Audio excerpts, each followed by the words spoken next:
Good afternoon. Good afternoon. Thank you.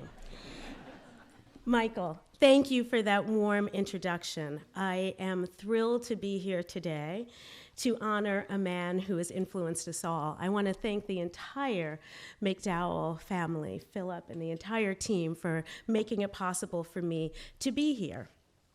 You know, I didn't realize until just this afternoon earlier when we were taking photographs how much this place also resonates with my own path, the path that got me to be standing here today.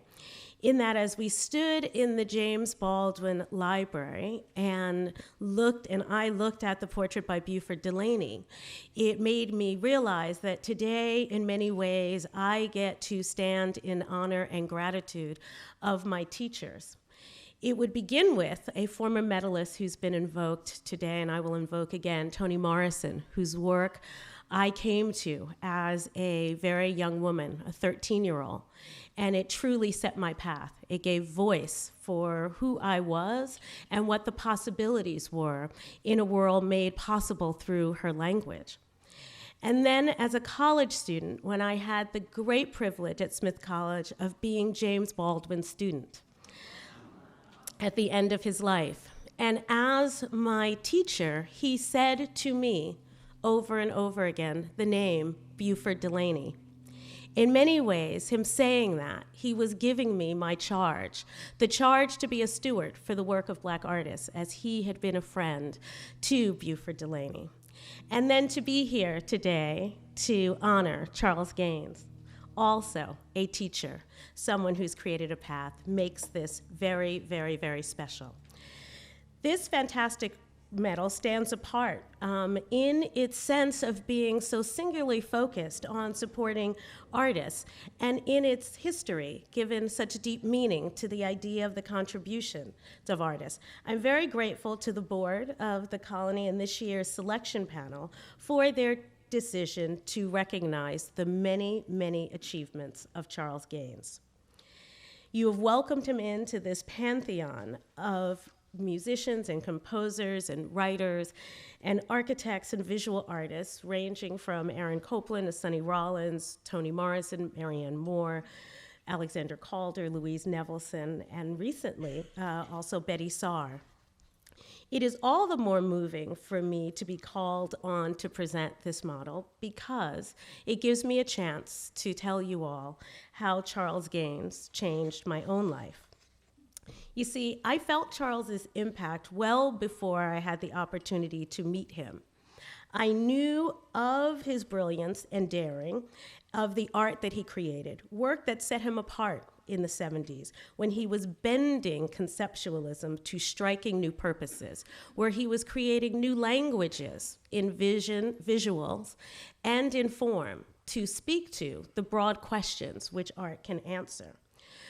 But I also knew of him because of the great inspiration he gave to others, being an artist who was so deeply committed to other artists as a friend, as a peer, and as a teacher.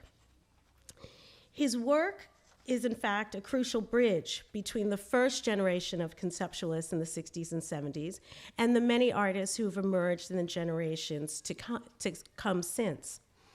And when I realized that I spoke so much to an idea of who Charles was before I knew him, it is because he was so influential on the generation of artists who I had the pleasure to curate as a curator in the early 90s.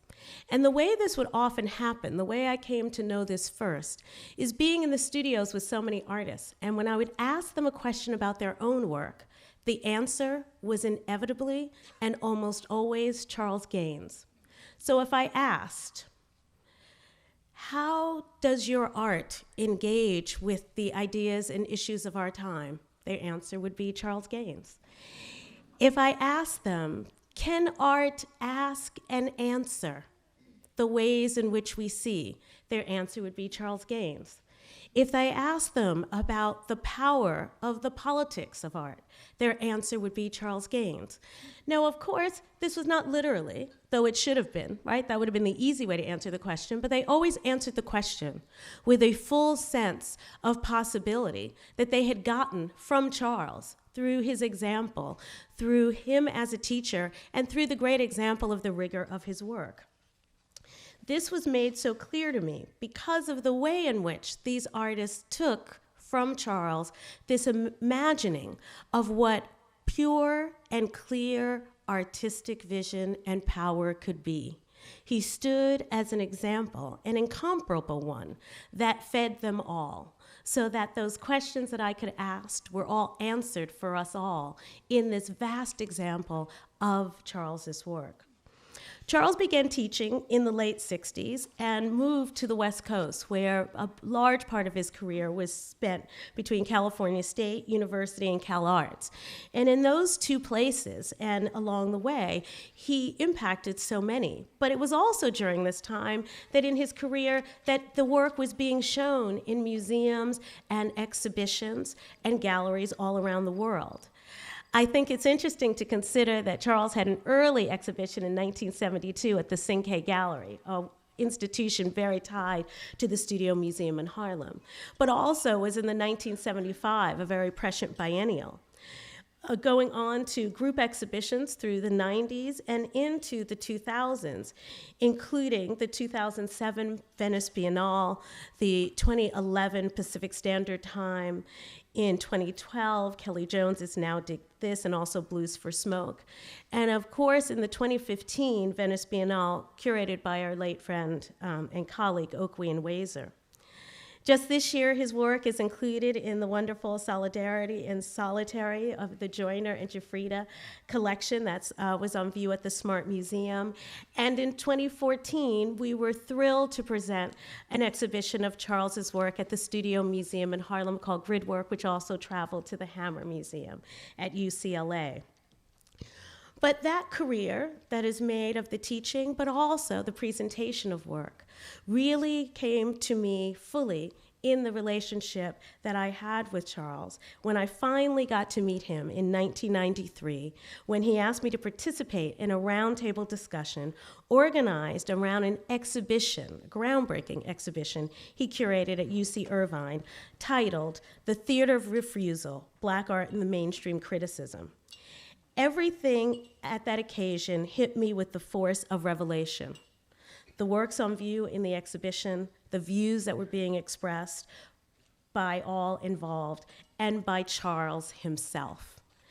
It is with that way that he challenged through the incredible capacious quality of his mind and the rigor of his thought and the imagining of the way in which he understood art's possibility that for me and all of us gathered was truly life-changing. What Charles was proposing that day, as he has throughout his career, was a more complex conversation with new and multi-layered terms that upended any sense of the possibility of the narrow dialogues of any moment. Let me say this clearly. When I stand here, I'm one of many for whom our work would not be possible without the path, the very wide path, the sort of generous path that Charles has created for so many. Since then, I've had the delight to work with Charles and to consider him a colleague and a friend.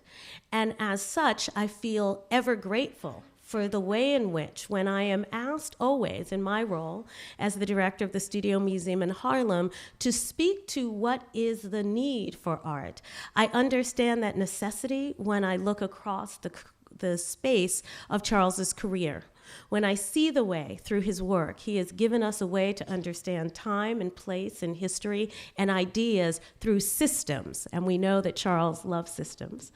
But in the ways that he has created these systems to allow us through the visual, but also because he is an artist who is not only working from the intellect, but an artist who comes to his work with a great amount of love and a deep, deep, deep, unabiding spirit. I acknowledge that this is why his influence is so great, an influence on art, but an influence on culture in and of itself. Now, it would be hard to stand here and only talk about Charles as an artist, because to understand Charles Gaines is to also understand the multi-talented nature of Charles as an artist, a thinker, a writer, a composer, a musician, a tennis player, and among many other skills that he brings too with this sense of seriousness. So in bestowing him this medal, what I know MacDowell is saying is what many of us have known all along, is that in this example of Charles, what we have is an artist who not only leaves us with this incredible legacy which continues in the work that he makes in these objects, but through the ideas that he has created, through the ideas that he's changed, through the spaces that he's opened up, the possibilities he has created. And I stand as one of many who are incredibly grateful to him for what that has meant. My understanding of the world, my understanding of my world, my understanding of my role of art and the possibility of artists is made deeper and richer through this engagement, through the way in which Charles looks at the world. It's in this spirit of knowing him and understanding him that has enabled me to cherish this work and to see it as what I know as a curator and the director of a museum responsible for stewarding the work of artists for generations to come, that makes him also so part of what is so lovely and amazing about this community that cherishes artists and creates space for them to work. Charles has changed the world as I've seen it, and for those of you who have this opportunity to experience his work here, but also who I encourage you to experience it in the many ways it manifests in the world, I will say that I know you will join me in the gratitude for him, for his life, for his work, and for his presence, and join me as I am thrilled to be here today as he receives this fantastic and amazing and so well-deserved honor. Thank you, Charles.